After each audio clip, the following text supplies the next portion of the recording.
पूजन करते समय, तुलसी को जल चढ़ाते समय, अभिषेक पूजन करते समय, घर में आप पूजन कर रहे हैं उस समय पर तुलसी को जल चढ़ा रहे हो, उस समय पर पीपल की पूजन कर रहे हो, उस समय पर बेलपत्री का पूजन कर रहे हो, उस समय पर आंवले का पूजन कर रहे हो, उस समय पर या कोई पूजन भजन आप कर रहे हैं उस समय पर दरवाजे पर अगर 3 सामने खड़े हो जाते हैं तो ये समझ लेना कि आपकी पूजा को भगवान ने स्वीकार कर लिया। कौन 3 है उसका स्मरण करिएगा। पहला, पूजन करते समय, भगवान की आराधना करते समय अंदर मंदिर में अपने घर में बैठकर आप भगवान नहला रहे हैं, भगवान की पूजन कर रहे हैं, अर्चना कर रहे हैं, सेवा कर रहे हैं, माला जाप कर रहे हैं, पूजन अर्चना कर रहे हैं, तुलसी को जल चढ़ा रहे हैं, उस समय पर 3 का दर्शन अगर आपको हो जाता है, आपके दरवाजे पर अगर आ जाते हैं तो आपका समझ लेना पूजा स्वीकार हो गया। पहले नंबर पर पूजन करते समय दरवाजे पर गौ माता आकर खड़ी हो जाए, समझ लो तुम्हारा पूजन सफल हो गया। आप पूजन कर रहे हैं अंदर से, गाय रंभा रही है, आप पूजन कर रहे हैं अंदर से, गौ माता गौमूत्र कर रही है, आप पूजन कर रहे हैं अंदर से, गौ माता गोबर कर रही है, आप पूजन कर रहे हैं अंदर से और गाय दरवाजे पर आकर खड़ी हो गई। तुम्हारी अर्चना में, तुम्हारी आराधना में, तुम्हारी साधना में गौ माता तुम्हारे सामने आकर खड़ी हो जाए। पूजन के समय पर अचानक आकर तुम्हारे द्वार पर, तुम तुलसी को जल चढ़ा रहे हो, तुम्हारे दरवाजे पर आ जाए। और मेरा विश्वास कहता है, यहाँ जितनी मेरी जीजियाँ बैठी हैं, यहाँ जितने मेरे जीजा बैठे हैं, ये मेरा विश्वास कहता है आपके साथ कभी ना कभी ये जरूर हुआ होगा, पूजन के समय पर गौ माता का दर्शन होता ही, ये मेरा विश्वास कहता है। और ये कब होता है? जिस दिन आपका चित्त, मन, वृत्ति भगवान में रमी हो। चाहे तुम राम जपो, हनुमान जपो, शिव जपो, तुम्हारी मर्जी पड़े वो जपो। तुम देवी की भी पूजन कर रहे हो, किसी की देवता की पूजन कर रहे हो, कुल देवता की पूजन कर रहे हो, दिल से कर रहे हो, तो ये 3 का अगर दर्शन हो जाए तो कार्य सफल है। पहला, जम के बोलो, गौ माता। दूसरे नंबर पर हमारे यहाँ हम पूजन में लगे हुए हैं, आराधना में लगे हुए हैं, भगवान की अविरल भक्ति में लगे हुए हैं, भगवान की पूजन, आराधना और भक्ति में हम तल्लीन हैं। और दूसरे नंबर पर उस पूजन करते समय पर तुम्हारे घर की बहन बेटी तुम्हारे दरवाजे पर आ जाए तो समझ लो पूजन सफल हुआ है। क्या बहन बेटी के आने से पूजन सफल हो सकता है?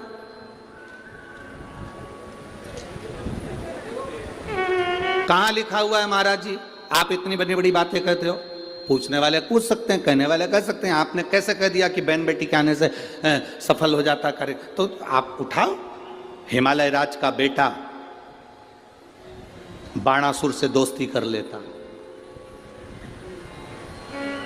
माता पार्वती का भाई बाणासुर से दोस्ती कर लेता है, और दोस्ती कर लेता है तो उसके चुंगल में फंस जाता है, बाणासुर के चुंगल में। भाई संकट में आ जाता है। आज हिमालय राज और मैनावती दोनों बैठकर भगवान की आराधना कर रहे थे, इतने में पार्वती का आगमन हो जाता है। पार्वती ने आते से ही देखा, पिताजी आप आराधना कर रहे हो, पूजन कर रहे हो, किस लिए, क्यों? मैनावती ने कहा तेरा भाई संकट में घिरा हुआ है। पार्वती ने कहा क्यों चिंता करते हो, क्यों चिंता करते हो? पिताजी मैं आई हूं ना, चिंता मिटा दूंगी, चिंता मिटा दूंगी, आप चिंता ना करें। क्या हुआ? बाणासुर तेरे भाई को कष्ट दे रहा। बेटी पार्वती ने संकल्प ले लिया, उस बाणासुर का अंत मैं करूंगी। ना भगवान ब्रह्मा बाणासुर को मार सके, ना भगवान कृष्ण बाणासुर को मार सके। बाणासुर की कन्या भगवान कृष्ण के पास में, वहां उनके पौत्र के पास में गई, भगवान कृष्ण का युद्ध बाणासुर के साथ हुआ, 1000 भुजा, तो बाणासुर को भगवान कृष्ण नहीं मार सके। बाणासुर को न नारायण मार सके, न ब्रह्मा मार सके, बाणासुर को न शंकर मार सके, क्योंकि शिव ने तो वर दिया था।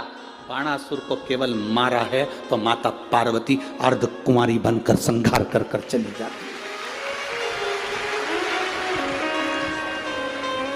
कोई तुमसे पूछे कि सियोर वाले महाराज ने कहा कि बहन बेटी के पूजन करते समय अगर बहन बेटी आ जाती है, पूजन करते समय हमारे घर की बहन बेटी, तुम्हारे कुल की बहन बेटी, तुम्हारे घर की बहन बेटी तुम्हारे दरवाजे पर आ गई, भले तुम उसको कुछ दो मत दो, पर बहन बेटी अगर तुम्हारे पूजन के समय पर तुम्हारे क्यों आप लोगों के ऐसा नियम है कि नहीं हमको नहीं मालूम, हमारे यहाँ तो ऐसा नियम है कि जब भी घर में कोई बड़ा आयोजन होता है, शादी होती है, फंक्शन होता है, कोई उद्यापन होता है, कोई चीज़ बड़ी करते हैं, तो सबसे पहले फ़ोन बहन बेटी को लगाते हैं कि हमारी बहन हमारे यहाँ आए, हमारी बेटियाँ, हमारी नंदे हमारे यहाँ आए, हमारी बुआ हमारे यहाँ आए। अब पूछोगे गुरुजी ये प्रसंग बहन बेटी को बुलाने का तो भगवान कृष्ण के यहां से चालू हुआ।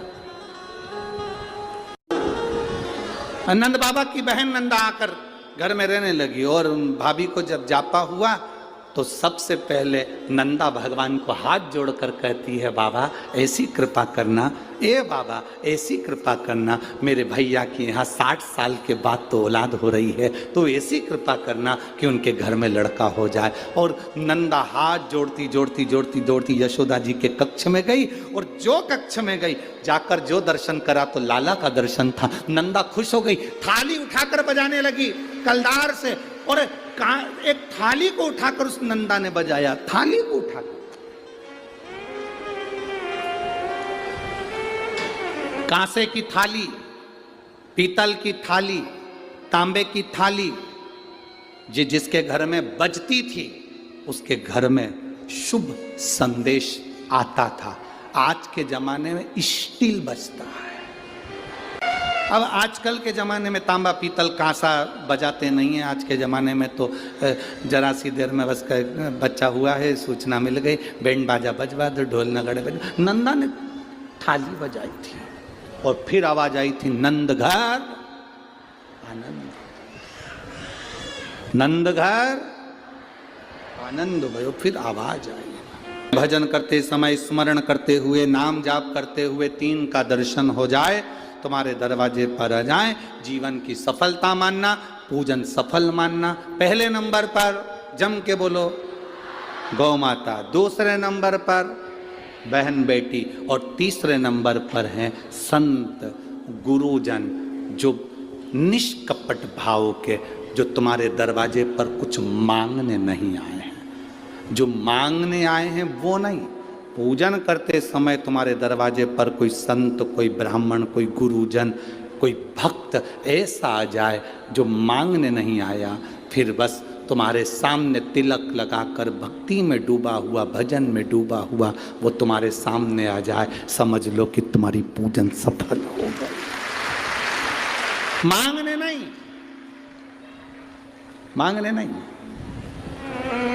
केवल आया, भजन गाया, सीताराम कहा, हर हर महादेव कहा, श्री शिवाय नमस्तुभ्यम कहा, जय श्री हनुमान जी कहा, और वो अपना चले गया। तुम्हारे दरवाजे पर मांगा नहीं उसने।